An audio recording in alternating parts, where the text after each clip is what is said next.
Okay, so in this video we are going over the proof that root 2 is irrational, right? So we are going to prove that root 2 cannot be written as a fraction, and that's actually quite the task to do on its own. That's why we're going to use a mathematical tool called proof by contradiction. So a proof by contradiction is where I can't directly prove something, but I can prove that the opposite statement is false. So for example here, let's say you're trying to convince, you're out with your friends in Dundrum. You're out with your friend in Dundrum. You're shopping, having a great time, blah, blah, blah, blah, blah, blah, blah, blah. Then you're at the Lewis, and then your friend's like, I don't have my phone. I don't have my phone. It's like, so let's try, you're trying to convince your friend that they didn't leave their phone back home. Your friend's like, oh my God, I left my phone at home. I left my phone at home. And you're like, no, you didn't leave your phone at home. You left it in Dundrum. And you're like, no, I did leave it at home. So the contradiction would be here is, well, you start by assuming they did leave it at home. You're okay, fine, you left it at home. So you assume they left it at home, but when you searched your house together, you can't find the phone. Therefore, they must have left it in Dundrum. So that is a proof by contradiction. So, in this case it was a backpack. So they were like, oh my God, I left my backpack at home. And you're like, no, you didn't leave your backpack at home. And you're like, yes, I did. And you're like, no, I didn't. So you assume they left the backpack at home. You're like, okay, left backpack at home. Go home, have a little look. Okay, can't find it. So therefore the backpack cannot be at home. Therefore, you did not leave it at home. Hopefully that kind of makes some sort of sense. So let's go over the proof of root 2. So in order to start, we have to assume the opposite to be true. So we're trying to prove that root 2 is irrational. So let's assume it is rational.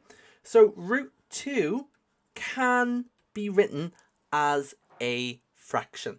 So let's say p over q. And let's say this is a fraction in its simplest form. So there's no common factors between p and q. You know what I mean? It's not like 6 over 3. Which I can simplify down to 2. This cannot be simplified any further. So root 2 is equal to p over q. Okay, square both sides. I'm going to get 2 is equal to p squared over q squared. Multiply both sides by q squared. I have 2q squared is equal to p squared. So therefore, p squared is equal to 2q squared. What can I notice here? Well, p squared is even. Is even because q squared is multiplied by 2. Therefore, the left-hand side of this equation is even. So p squared is even. And if p squared is even, p is also even. Because the only way to get an even number is an even by an even number, because an odd number by an odd number would give me an odd number again. So 3 times 3 is 9, you know. So therefore p is even. So now that I know that p is even, I'm going to say let p equal 2k. So I know p is an even number, therefore it's a multiple of 2. So I'm going to say 2k. So whatever value k is, it's a multiple of 2. So I have here p squared is equal to 2q squared from down here. So p squared, I'm saying p is equal to 2k because it's an even number. So 2k squared is equal to 2q squared. I have 4k squared is equal to 2q squared. Divide both sides by 2. I'm going to have 2k squared is equal to q squared.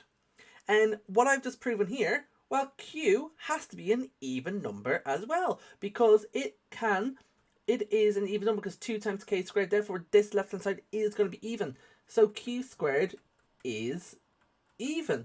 And if q squared is even, therefore q is even.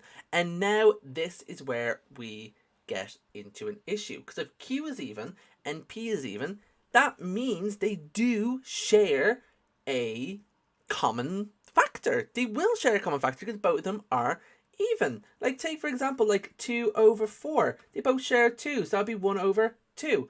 You know, 16 over 8. I can simplify that one down to a over 4, which simplifies down to 2 over 1, you know? So that means this can be simplified down. So therefore, so P is even, Q is even.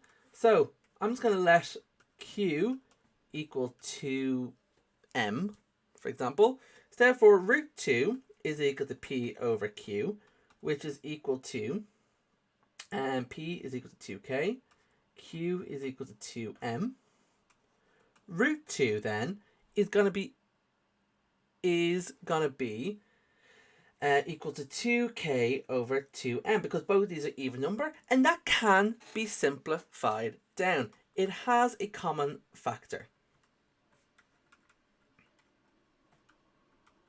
of 2, which is a contradiction to my original statement. My original statement was root 2 can be written as a fraction, right? As a rational number. So this fraction cannot be simplified down. But I've just proven, well, this fraction could be simplified down. So I've proven that my opposite statement is false.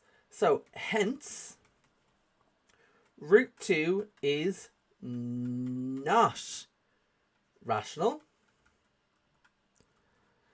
It cannot be written as P over Q, where P and Q are integers